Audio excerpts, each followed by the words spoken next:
membacakan beberapa pertanyaan dan mencoba untuk menjawabnya. Mudah-mudahan bisa kita jawab.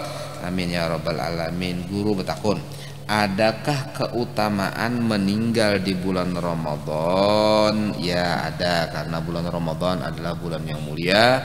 Kemudian siangnya adalah ibadah, malamnya juga penuh dengan ibadah. Maka orang-orang yang meninggal di bulan Ramadan berarti dia dalam, kalau tidak dalam rahmat Allah, karena awaluhu rahmatun, atau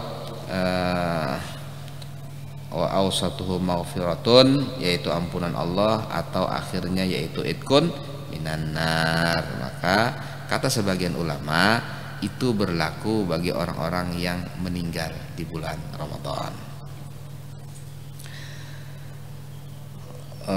Bertakun, batalkah puasanya tak makan lalat atau sejenisnya pas berkendaraan karena tidak sengaja waktu berkendaraan? Rupanya tidak pakai masker ini ya berkendaraannya ya. Jadi kalau pakai masker kadang mungkin termakan lalat ya itu. Jadi jikalau memang terjadi seperti itu maka tidak batal karena tidak sengaja. Jadi yang batal itu kalau ada lalat terabang diberak kemudian dimakan. Karena ini tidak sengaja maka tidak membatalkan puasa. Bolehkah berkunjung di siang hari pas puasaan jika biasanya kalau berkunjung masuk air ke dalam telinga maka batal, karena sudah terbiasa seperti itu. Kalau biasanya berkunjung menyalam kadang masuk air ke dalam telinga yang bagian dalam ya, kadang masuk air ke dalam telinga, maka tidak batal. Oh tiba-tiba kok masuk, nggak apa-apa, nggak sengaja. Biasanya kadang masuk. Nah kalau biasanya masuk terus tetap berkunjung, tetap menyalam, maka membatalkan puasa. Tapi telinga bagian dalam, artinya telinga bagian dalam yang tidak terjangkau oleh telunjuk kita. Jadi kalau yang apabila kita memasukkan ke telinga, telunjuk kita itu kada apa-apa, karena itu masih bagian zahir. Apabila yang tidak terjangkau oleh telunjuk, maka itu bagian batin dan itu membatalkan puasa, kata sebahagian ulama. Karena ada ulama yang mengatakan telinga tidak membatalkan, ada. Tapi yang mu'tamad mengatakan termasuk rongga, bagian rongga kepala.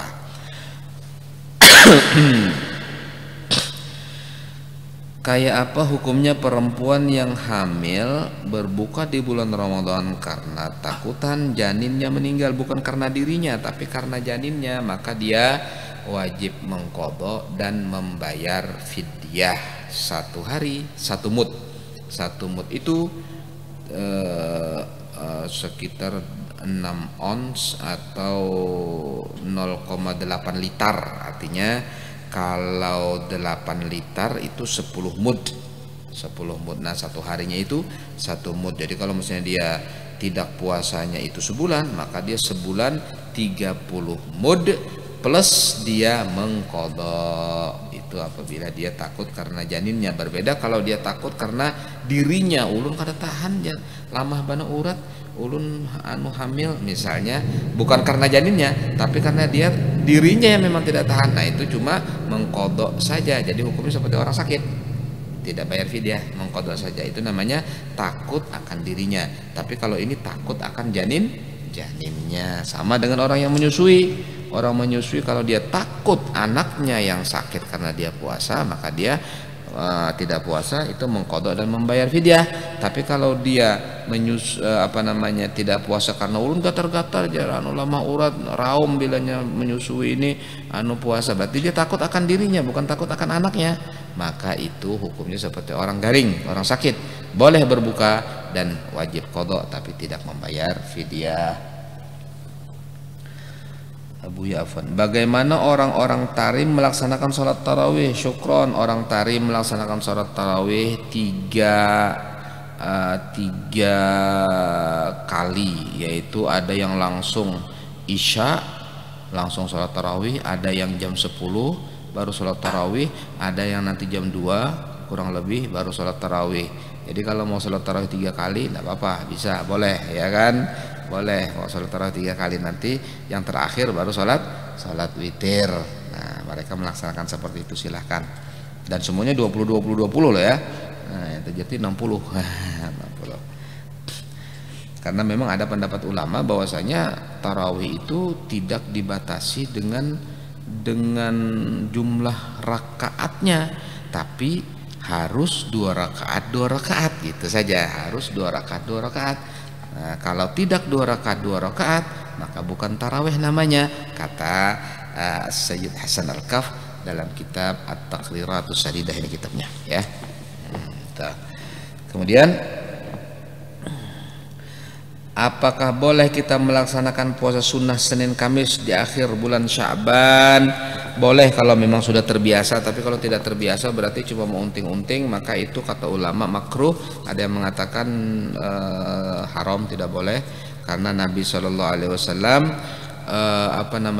melarang puasa di setengah kedua di bulan Sya'ban, kecuali yang sudah terbiasa. Artinya terbiasa karena wiridnya dia. Itu disebutkan oleh Syekh Muhammad Arsyad Al-Banjari dalam kitab bab puasa Sabilal Muhtadin Littafaqquh fi Amriddin. Jadi kalau memang sudah kebiasaan Senin Kamis ya udah teruskan aja.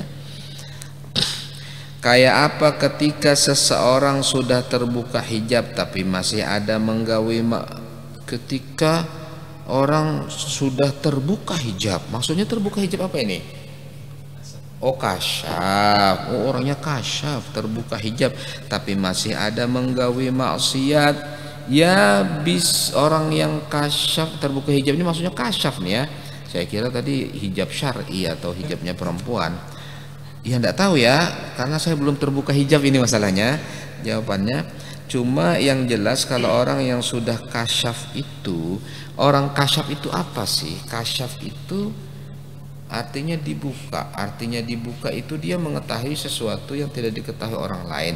Ketahuilah bahwasanya kasyaf itu ada beberapa jenis. Ada 2 jenis yang besar, yaitu ada jenis rahmani, ada jenis syaitani.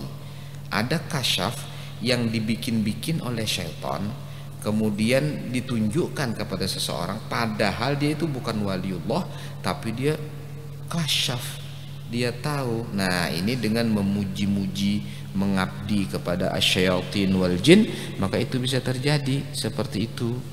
Tandanya bagaimana akhlaknya, adabnya dan kesolehannya. Islam yahkum bidzahir, menghukumi dengan secara zahir. Secara zahir orang ini adalah orang yang bermaksiat, maka hukumnya adalah haram. Walaupun bagaimana keadaan sebenarnya dia, apa mungkin dia fi maqamil fana, atau mungkin dia seperti makomnya Nabi Khidir yang fasallim li ahlillah fi kulli musyilin, maka tidak ada menoleh ke sana, karena Islam menghukum secara zahir. Jika seseorang melaksanakan maksiat maka hukumnya haram. Adapun jika orang itu ternyata seorang wali, dia melaksanakan maksiat itu seperti kasus Nabi Khidir dengan Nabi Musa, sebenarnya bukan maksiat tapi ternyata tidak. Seperti dia misalnya menghancurkan kapal, ternyata bukan perbuatan jahat, justru baik, karena dengan dihancurkannya kapal itu akhirnya tidak dirampok oleh raja, kan gitu. Nah kalau ada kasus seperti itu, maka kita tidak boleh mengikuti beliau karena kemaksiatan itu, walaupun bagaimana alasannya tidak boleh mengikuti kemaksiatan. Akan tetapi kita tetap husnudzon, mungkin beliau itu begini, mungkin itu makna fasallim li ahlillah fi kulli musyrin ladaika ladaihim wadihun bil adli. Tapi bukan mengatakan apa yang dilakukan beliau itu tidak haram, bukan, tetap haram dan tidak boleh diikuti. Oh, ulun mau empati guru anu, iya gurumu, kamu masalahnya. Coba gurumu saya nggak apa-apa, biarkan aja. Tapi kamu nggak boleh karena kamu murid. Bilang saja seperti itu, ya kan? Jadi kalau ada orang mengaku-ngaku saya mau umpati guru saya yang waliullah, gurumu wali, kamu bukan wali, jangan ikut-ikutan seperti itu, kan gitu. Nah, jadi harus jelas. Nah, yang haram tetap haram dilakukan oleh siapapun karena itu adalah hukum syariat. Dari segi husnudzon atau tidak i'tirad itu adalah masalah hati, maka kita wajib untuk husnudzon dan tidak i'tirad, terutama kepada ahlullah. Sudah saya terangkan sebelumnya tentang ahlullah. Siapa sih ahlullah itu? Tidak semuanya ahlullah. Kalau semua orang yang bisa sakti itu ahlullah, maka mak lampir ahlullah nantinya, ya kan? Istilah kata kan gitu, pada kan sakti. Nah, jadi sakti itu ada dua, ada sihir, ada karomah. Kalau sihir itu dengan ilmu mempergunakan jin dan syaitan dan jin kafir. Kalau karomah itu dari Allah Subhanahu wa ta'ala. Jika ada orang berhutang, jadi masalah ini tadi, pertanyaan yang tadi itu, jangan engkau memperhatikan orang itu, tapi untuk dirimu jangan kamu ikut, karena kemaksiatan jelas diharamkan oleh Allah Subhanahu wa ta'ala. Jika ada orang berhutang dan tidak mampu bayar, lalu dipenjarakan oleh orang yang menghutangi, apakah hutangnya lunas secara otomatis? Tidak. Tetap kalau dia nanti mampu dia bayar, karena sebenarnya dipenjarakan itu adalah untuk pertama memberi pelajaran kepada dia agar dia segera membayar hutangnya atau mengusahakannya. Yang kedua, supaya orang lain jangan kena. Nah, kan gitu. Orang yang ngutang nggak bayar dipenjarakan, itu tujuannya dua. Pertama, supaya dia segera bayar atau mengusahakan untuk membayar semampunya, sebisanya. Yang kedua, supaya orang lain tidak kena diutang sama dia nanti. Kalau dia berkeliaran bebas, nanti utang lagi di lain, utang lagi di situ, utang lagi di situ, akhirnya banyak korbannya, kan gitu. Itu diantara hikmah penjara, itu hukum yang ada dalam negara kita. Dalam hukum Islam tidak ada orang yang punya hutang tidak dipenjarakan dalam hukum Islam. Tetap dia wajib membayar hutangnya, dan jika dia ternyata tetap tidak mau, ada hukum penjara tapi bukan penjara, yaitu hukum hajar namanya. Hukum hajar itu pemerintah atau qadhi membatasi dia, diawasi, tidak boleh belanja berlebihan, sekedar untuk makan. Kalau dia punya uang lebih langsung diambil, karena untuk menutupi utangnya. Itu namanya al-hajar. Itu babul iflas, bab tentang orang yang bangkrut atau muflis atau dan lain sebagainya, bisa dibuka di dalam kitab-kitab fikih tentang bab yang seperti itu. Kemudian bagaimana caranya agar hari merasa cukup? Adakah amalannya? Bagaimana caranya agar hari merasa cukup? Waduh, ini pertanyaannya aneh juga.